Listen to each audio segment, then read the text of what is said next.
with my guest, Kimberly Dvorak, award-winning national security, border security investigative reporter. We talk about all those trophies and awards she has. I mean, my goodness, hard to believe. So here we got rumblings from 2 or 2.5 different places, but there is kind of good news because the long Afghanistan goodbye has happened. The Taliban tells the U.S. adios, and peace is coming after withdrawal. So that's good. Well, we've talked about this on your show for several years, dating back to 2014 when the NIE report came out stating that within a few years that the country of Afghanistan would go back to Taliban rule. And in fact, now Taliban runs more than 50% of the country. It's America's longest war. We still have 14,000 boots on the ground there. And there's a lot of, not only have we contributed a lot of, troops to the region there, the troops in the Gold Star families that have lost loved ones there, it's a very real connection for them because it was a large scale war. And so it makes it a little bit harder for military to kind of let go of this one. If you look at the American public and in general on war, they don't want anybody overseas. But with regards to Afghanistan, we've had so much time and energy, and our troops have put in so much time and energy that they are a little more hesitant to walk away and wash their hands of a situation they know will most likely go right back to where it was before the United States began operations in 2001, late 2001. Real quick, I noticed in the report it talks about, I think it was 175 Taliban prisoners. Yeah. And this is where our president is saying that I'll release the prisoners. It's not the other way around. Yeah. That normally gets all the headlines. Yeah, well, I think that, I just would, especially, President Trump on top of it, he campaigned on getting out of Afghanistan. He talked a lot about the pointless wars going on or still going on in the Middle East. And he's got a national security team that is not necessarily listening to what he wants. He will come out and say, no, we're getting out of Syria. And he starts to watch this happen. And then people inside his inner circle say, maybe not so much. We'll just leave him there. He's not going to really know too much about it. So I think the president is kind of, getting, a little frustrated. If he wants real change, he probably needs to start with changing his national security team. He needs to, put people in place that are going to be in line with what he feels regarding war. And war, we know, is not good typically for U.S. presidents. George W. or H.W. Bush thought that he was going to get a second term because he did Desert Storm. It didn't work out. LBJ thought he would get his second term, but Vietnam prevented that. So going to war and being a wartime president does not ensure a second term. And with the United States right now in the public interest in this so low, it really does, bring to mind that, this could be something that could be a risk for the president right now. He could lose re-election over this type of issue. Tell me what this NIE report, because I know they were predicting failure in Afghanistan 2014. What is the NIE report? Well, it's a collective. They work with all the different intelligence communities. There's 17 or so different intelligence contingents around that the U.S. that operates under U.S. control that we know of. And they look at short-term and long-term goals. They are looking primarily at policy issues, and if our policy issues are lining up with what's happening on the ground. And as we know in Afghanistan, it's always a push versus shove situation. The majority of the country is not educated. The majority of the country is quite happy to live under dual presidents. They just don't have Western world ideals yet. Maybe their time has not come yet. There's a lot of significant things that would need to take place in that country for them or for the United States to declare what we've done as a victory.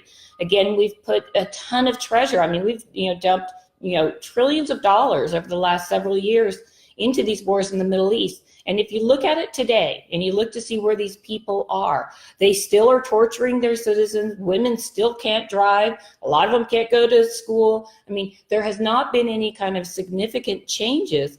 So I think that when you look at it and you're not looking at it every single day and you're looking, as a taxpayer, why are we spending all that money there? And we're not seeing the process that they promised, that we were going to see all these great things happen. They were going to be democratic over there. That's never going to happen. And if it is to happen, they're going to have to fight for it. So I just, when you look at these reports, they predict. They're very good at predicting what's going to happen. And in the case of Afghanistan, they said this was going to happen, before 2017, 18, and it's happening. So, I believe that what we need to be doing here is, looking at these reports and actually, assembling some sort of national security team that's going to be able to look at all of these different conflicts around the globe and say which conflicts have a good return of investment for us. What's working out? What is in America's best interest in a lot of this? And if that's the case and that's what we're looking at, then we need to let go of some of these old wars and be done with it and start focusing on this country, rebuilding our country, and protecting our southern border. And I think, Kimberly, about, when you get into talking about Second Amendment gun control, there's always two sides, and sometimes the other side thinks the other side is making a point, maybe so, maybe not. And the reason I bring this up is because in your report you have in 2018, UNAMA, they reported 1,015 total casualties as a result of aerial operations in Afghanistan, including 536 deaths. And during the same period, the Resolute support 183 total casualties, including 71 deaths as a result of aerial operations in Afghanistan. Yeah. But you look at those figures, but then you figure, well, you have to fire back. You know what I'm saying? Yeah. Well, I mean, when they, especially with the green on blue violence, and we've seen increased bombings in and around Kabul. We're seeing the Taliban become a lot more, provocative, if you will, in their attacks against, any of the U.S. Partners or our allies, for that matter. They will return to power. They're the force. There's always a power vacuum when we leave these situations, and the Taliban will most likely fill that vacuum. What is going to, at this point, it's going to have to be determined. The Afghanistan citizens, they're going to need to decide where they want to go. And it seems the way things are going over the last few months here, that the U.S. is coming to the conclusion that we're going to let go, that we've had talks with the Taliban over the last several months. A lot of people talked about the Taliban 5 that President Obama released from Guantanamo Bay. They're part of these talks that are going on. So you have to kind of question yourself. And again, this comes down to the national security team surrounding the president. If we've got terrorists that are actually out there negotiating to get rid of U.S. troops and allies in the country of Afghanistan, what are we doing, for crying out loud? What are we doing there? I mean, it's just the height of it's hubris. You can't even believe what these people on the ground must be feeling. Yeah, and there's that old saying, you got to follow orders. Yeah. Speaking of the people on the ground. Yeah. Yeah, absolutely. But I mean, you don't see a rising of the Afghanistan people per se saying, look, we don't want the Taliban anywhere near here. You're not seeing that uprising within Afghanistan. They really don't have much to say or do. It's really a tribal country, and I say this an awful lot. So if you've heard it before, I use it. Genghis Khan went all the way around Afghanistan because he said it wasn't worth one drop of blood. So, and he was a pretty powerful, war fighter himself, and he didn't think Afghanistan was worth it. So it's a bottomless pit at this point. You're seeing the numbers turn against the United States in everything, whether it's casualties increasing, whether it's the money that we're sending there going to corruption, which it is, and we're seeing no progress here on this. And some point you have to cut bait and say, look, it's enough. And that's why Senator Rand Paul has suggested, let's say we won the war, we pay our guys a $2,500 bonus for whoever served in Afghanistan, and we come home, and within a year, we more than well paid for that bonus that we give our troops, and they have the benefit of knowing that we won. And you could even call it a lull in the action. Yeah. They used to have those famous general words. Yeah. And if something pops up, we'll do like we're doing now that we talked about in the first story. Yeah. We're very capable. That's exactly what we should be doing, like we did right after 9/11, where we sent a few hundred, CIA and special ops into Afghanistan, and we routed out the Taliban, and it was done in a couple weeks. We have that capability. That's what we should be doing here. Well, and then, there are terrorists everywhere. Yeah. And there are people who could be living in the United States and all of a sudden say, oh, boy, I'd love to be a member of ISIS. I'd love to be a terrorist. Yeah. It sounds like so much fun. And I'll tell you, Sunday, Trump, he named Martin Morgan now as the new head of the Immigration Customs Enforcement. And he served on the Border Patrol, I guess, for the last 6 months of the Obama administration. And he was removed from that post when Trump took office. Well, I think that's where our energy in this country, I think that's where our national security energy really needs to focus. I mean, leaving aside what's going on with Israel and that right now, I think that we really need to be focusing on that southern border. Protecting that border, that should be our number one priority. Yeah. And then if somebody starts, shooting at us, we'll take that into consideration. Yeah. I saw on the news today, I want to throw this at you here, that somebody went to Nancy Pelosi's office. Did you see that? Yeah. And they came to get their dollar because she volunteered to give $1 for building the wall. Yeah. I don't know what the outcome was. But, probably not much. That whole thing. Yeah. Go ahead. Yeah, I'm when we talk about these issues, national security, I don't think a lot of people kind of parlay the national security issue with, the border security. They think of it as, we've got to do this in the Middle East, or we got to do this, in Africa and wherever these new wars seem to pick up.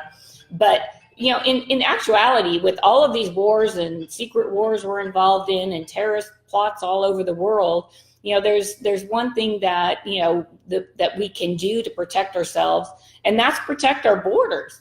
And it seems, I have such a hard time understanding why people, especially here in Washington, D.C., I go to, symposiums and seminars all the time, and you'll talk about national security, and they're like, we need to do A, B, and C, but then you say we need to protect our borders, and they're like, oh, well, we don't need to do that. We're not in the Middle East. We don't need to be concerned about that. But it's explicitly for those reasons. You and I both talked to Border Patrol and CBP and ICE and that, and they're terribly concerned that there are tons of terrorists, a lot of terrorists crossing that southern border. How many of them are here? We really don't even know. So, there's, trying to get the dovetailing from some of the, the liberal elites to look at the issue purely from a national security standard. That border has got to be secure. If it's we would just want everybody here for cheap labor, they're all for that. But it's national security that we need to be worried about. And if we were concerned and worried about our own borders, then maybe we wouldn't need to worry so much about what the rest of the world is doing. There's two things sayings that come to mind that tie in with this. One of them is sleight of hand, where they're doing one thing and you should be watching both hands instead of just one. And that's the way I feel about this caravan, And then it's the Trojan horse, and it's almost like the little children have been taken out of the horse. It's in plain sight. Oh, look, it's for the children. Yeah. They just talked about they took away all the guns in Venezuela 7 years ago. Yeah, how's it working out for them? And the reason they gave the people for taking away their guns was it's for the children. Yeah. How many times do you hear that in the United States? You got a minute before the break. Yeah. Yeah, no, and I'll agree with you. I mean, even in Mexico, you're not allowed to really lawfully own a firearm. How's that working out for them? They have one of the highest murder rates in the world. We're looking at it. We're looking at a situation where I like where you were talking about, look at this hand and this hand's doing something else. Well, we know the cartels are using drones along our southern border. They're seeing where these migrants are going. They're seeing where the Border Patrol are having to respond to the intrusions across our border. In the meantime, here comes all of the drugs and here comes all of the OTMs, other than Mexicans crossing the border into our country undetected. So, this is a critical national security issue. And sadly, it's going to probably result in some sort of terrorist attack in this country that most likely could have been prevented if we actually did the right thing. And that's put our U.S. Army on the border and then leave them there until that border is 100% secure. All the other countries around the world do that. We should as well. Yeah, last week rumblings about, our National Guard has been there long enough. We got to bring them home. What are they going to do when you bring them home? Oh, well, they got to attend the National Guard meeting once a month. I don't know what it is. Yeah, they train. Boy, it's complicated. And the thing to remember as we go into this break, listener, is that we have lots and lots of port of entry.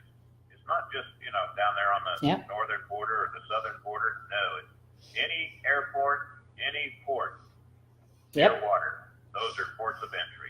All right, we're going to be back, wrap things up. Kimberly Dvorak, and it's thekdreport.com. We'll be right back.